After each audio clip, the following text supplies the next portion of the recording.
आज हम बात करेंगे हीट स्ट्रोक यानी कि लू लगने की बीमारी के बारे में। लू होती क्या है, पहले तो ये समझते हैं। जब भी एनवायरमेंटल का टेम्परेचर 40 डिग्री सेल्सियस से ज़्यादा अगर बना रहेगा तो बॉडी इस टेम्परेचर पर अपना जो टेम्परेचर है 37.4 डिग्री सेल्सियस मेंटेन नहीं कर पाती है, जिसकी वजह से बॉडी का टेम्परेचर बढ़ने लग जाता है।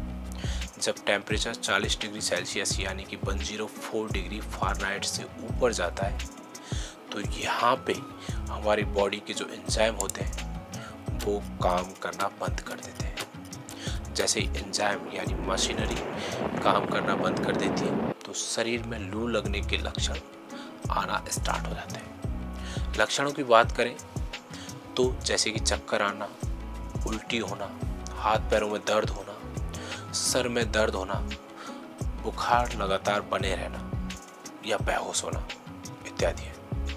हमारी पृथ्वी पर दो तरह के जीव पाए जाते हैं। एक होते हैं कोल्ड ब्लडेड एनिमल, जिसमें मेंढक इस तरह के जानवर आते हैं, जिसका बॉडी का टेम्परेचर बाहर के टेम्परेचर के हिसाब से चेंज होता रहता है, यानी कि उन पे कोई फर्क नहीं पड़ता। अगर बाहर ठंडक है तो उसका शरीर का टेम्परेचर भी ठंडा हो जाएगा, अगर बाहर गर्मी है तो उसका शरीर भी गर्म हो जाएगा। और दूसरी तरह के जो जीव आते हैं वो होते हैं वार्म ब्लडेड एनिमल। इस कैटेगरी में हम लोग आते हैं, यानी अगर बाहर गर्मी है तब भी हमारी बॉडी का टेम्परेचर 37.4 के आसपास ही रहना चाहिए।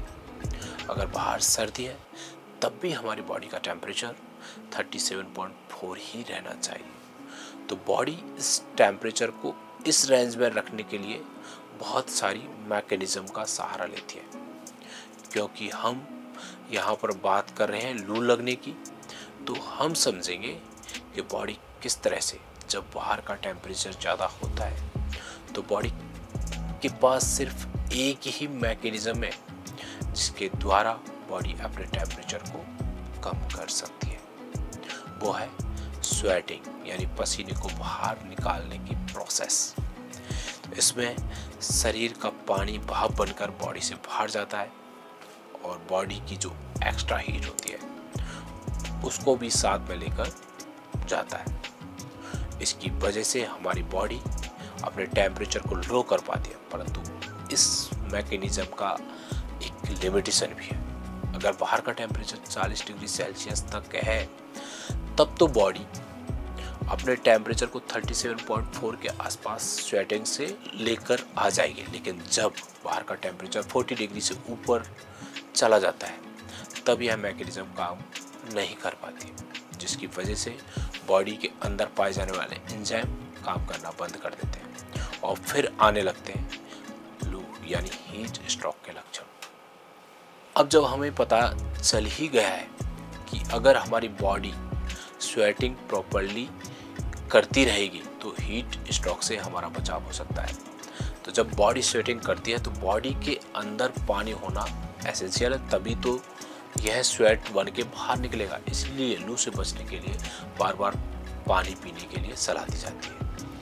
जब वो स्वेट बॉडी से बाहर आ गया है तो उसको बाहर बॉडी से दूर ले जाने के लिए हवा की ज़रूरत पड़ती है। इसीलिए हमें पंखे की हवा में, कूलर की हवा में रहेंगे तो लू से बचे रहेंगे। तीसरी चीज़, जब भी स्वेट हमारे शरीर पर पड़ा हुआ है उसको शरीर से हटाने के लिए हवा को हमारे शरीर पर टच करना बहुत ज़रूरी है। इसीलिए गर्मियों में सलाह दी जाती है कि आप बिल्कुल पतले कपड़े पहने, लूज कपड़े पहने, ताकि हवा का फ्लो लगातार बना रहे, आपकी स्किन को टच करे। अगर कोई इंसान लगातार ऐसे एनवायरनमेंट में रह रहा है जहाँ पर टेम्परेचर बढ़ा हुआ है तो बॉडी पर जो पहला लक्षण दिखाई देगा वह होगा हीट रैशेस। इसमें कुछ लोग घमौरिया भी कहते हैं। शरीर पर छोटे छोटे लाल रंग के दाने दिखना स्टार्ट हो जाएंगे।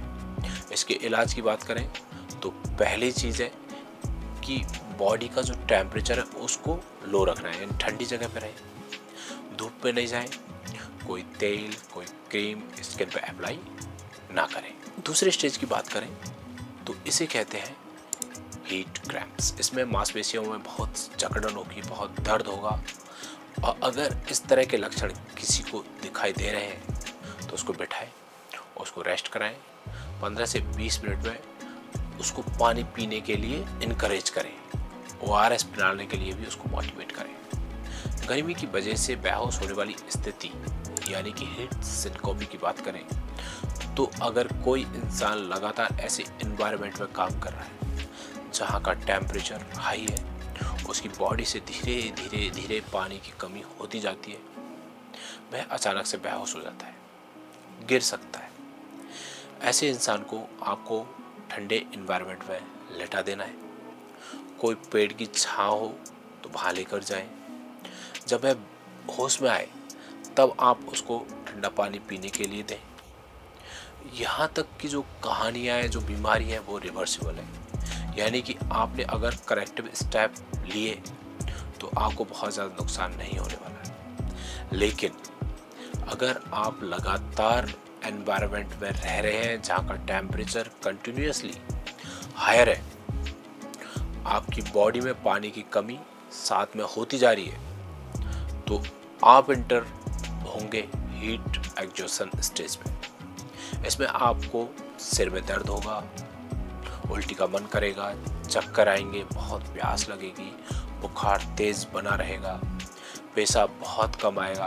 काफ़ी लोगों को इस फेज में अजीब अजीब चीज़ें दिखाई देने लग जाती है, जिसको भूत समझ बैठते हैं। एक्चुअली में ये डिलीरियम होता है। इसी तरह के लक्षण अगर किसी भी इंसान में दिख रहे हैं तो ये एक इमरजेंसी है।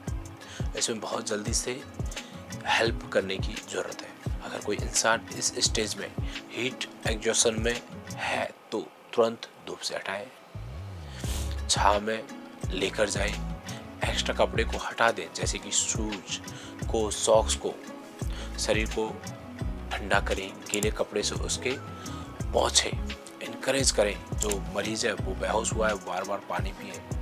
इसके बाद उसको शिफ्ट कर दें अस्पताल में, क्योंकि इस स्थिति में उसकी जान जाने की संभावना काफ़ी ज़्यादा होती है। एक कंडीशन और होती है, जो फिजिकल एक्सरसाइज करते हैं या मजदूर होते हैं, उनमें इसके चांसेस ज़्यादा होते हैं। इसका नाम है एक्सर्शनल हीट स्ट्रोक। इन लोगों को भी गर्मियों में बहुत ध्यान देने की ज़रूरत है। इन गर्मियों में अपने बच्चे को कभी भी कार के अंदर अकेला ना छोड़ें, चाहे एसी चलाकर भी। अगर गलती से कार का एसी बंद हो गया या फिर बच्चे ने बंद कर दिया तो उस बच्चे की जान जाने के चांसेस बहुत ज़्यादा है, क्योंकि कार के अंदर का जो टेम्परेचर है वह बहुत रैपिडली बढ़ता है एनवायरनमेंट के कंपैरिजन में। अगर बच्चा कार के अंदर है तो उसे हीट स्ट्रोक बहुत जल्दी से आएगा, और हीट स्ट्रोक से बच्चों की जान जाने के चांसेस भी एडल्ट के कंपैरिजन में बहुत ज़्यादा होते हैं। हीट स्ट्रोक हमारे अंदर डेवलप ही न हो, इसके लिए एक छोटा सा वीडियो अलग से बनाऊंगा, क्योंकि ये वीडियो बहुत लंबा हो जाएगा। तो मिलते हैं नेक्स्ट वीडियो में। नमस्कार।